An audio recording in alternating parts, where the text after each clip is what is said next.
তারেক রহমান এখন আর শুধু একজন রাজনৈতিক নেতা নন, তিনি কার্যত রাজনীতির রকস্টার হয়ে উঠেছেন।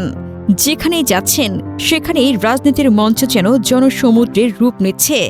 যে রাস্তা দিয়ে তার বহর অতিক্রম করছে, আশপাশের ভবন, রেস্তোরাঁ, দোকান, বারান্দা সব জায়গা থেকে মানুষ বেরিয়ে আসছে। বৃদ্ধ, শিশু, নারী, তরুণ, এমনকি যাদের কখনো রাজনৈতিক মিছিলে দেখা যায়নি, সবাই হাত নেড়ে অভিবাদন জানাচ্ছে। এটা আর দলীয় কর্মসূচির চিত্র নয়, এটা যেন এক ধরনের গণ উন্মাদনা। এক একটা সমাবেশ রীতিমতো পরিণত হচ্ছে মহা জনসমুদ্রে। যতদূর চোখ যায় লোক আর লোক। মাঠের ভেতর জায়গা নেই, মাঠের বাইরে জায়গা নেই, রাস্তার দুপাশ, অলিগলি, ছাদ, গাছের ডাল, সবখানেই মানুষ। গতকাল ফেনী জেলার ঘটনা তো রীতিমতো রাজনৈতিক ইতিহাসে ঢুকে যাবে। লোক সমাগম নাকি মূল মাঠ ছেড়ে প্রায় ২.৫ কিলোমিটার দূর পর্যন্ত পৌঁছে গিয়েছিল। এটা কোনো সাধারণ নির্বাচনী জনসভা নয়, এটা স্পষ্টতই একটি গণজোয়ারের দৃশ্যমান রূপ। প্রচারণার সময়সূচিও নিজেই একটা বার্তা দিচ্ছে। দিনে শুরু হচ্ছে, শেষ হচ্ছে ভোর রাতে, রাত ৩টা, রাত ৪টা, তবুও মানুষ ছত্রভঙ্গ হচ্ছে না। উল্টো লাখ লাখ মানুষ তখনও অপেক্ষা করছে শুধু এক ঝলক নেতাকে দেখার জন্য, শুধু একবার তারেক রহমান নামটা নিজের কানে শোনার জন্য। এই ঘটনাগুলো শুধু জনসমর্থন বাড়াচ্ছে, ভোটের হিসেব বদলাচ্ছে, এই শুকনো রাজনৈতিক ভাষায় ব্যাখ্যা করা যাবে না। এখানে কাজ করছে আরও গভীর কিছু। দীর্ঘদিনের ক্ষোভ ও বঞ্চনার বিস্ফোরণ, নতুন নেতৃত্বের প্রতি তীব্র আকাঙ্ক্ষা, পরিবারতান্ত্রিক ইতিহাস ও শহীদ জিয়ার উত্তরাধিকার, এবং সবচেয়ে বড় কথা, মানুষের মনে জন্ম নেওয়া এই লোকটাই পারে টাইপের বিশ্বাস।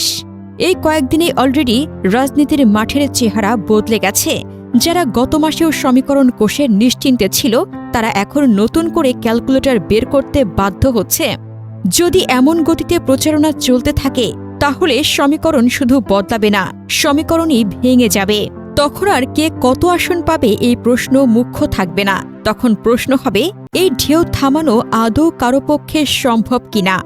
তারেক রহমান এখন আর শুধু একজন প্রার্থী নন, তিনি হয়ে উঠেছেন একটি মোমেন্টাম, একটি মুড সুইং, একটি গণসাইকোলজি। এদিকে ফেনীতে তারেক রহমান বলেন, ফেনীর সঙ্গে আত্মীয়তার সম্পর্ক রয়েছে, এটা আমার নানার বাড়ি।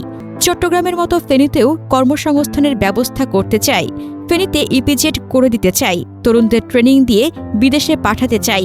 পরিকল্পনা বাস্তবায়ন করতে পারলে দেশের ভাগ্য পরিবর্তন হবে। বক্তব্য শেষে তিনি ফেনী, নোয়াখালী ও লক্ষ্মীপুরের প্রার্থীদের পরিচয় করিয়ে দিয়ে আগামী ১২ ফেব্রুয়ারি ভোট দিয়ে ধানের শীষকে জয়যুক্ত করতে অনুরোধ করেন। এ সময় তারেক রহমান বলেন, এদের জয়যুক্ত করলে তারা আপনাদের কাছে জবাবদিহি করতে বাধ্য থাকবেন।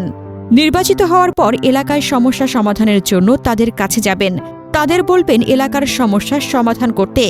সন্ধ্যা ৬টা ৩০ বক্তব্য শেষ করে তিনি গাড়িতে করে কুমিল্লার উদ্দেশ্যে রওনা দেন। এর আগে বেলা ৩টায় কোরআন তেলাওয়াতের মধ্য দিয়ে জনসভার কার্যক্রম শুরু হয়।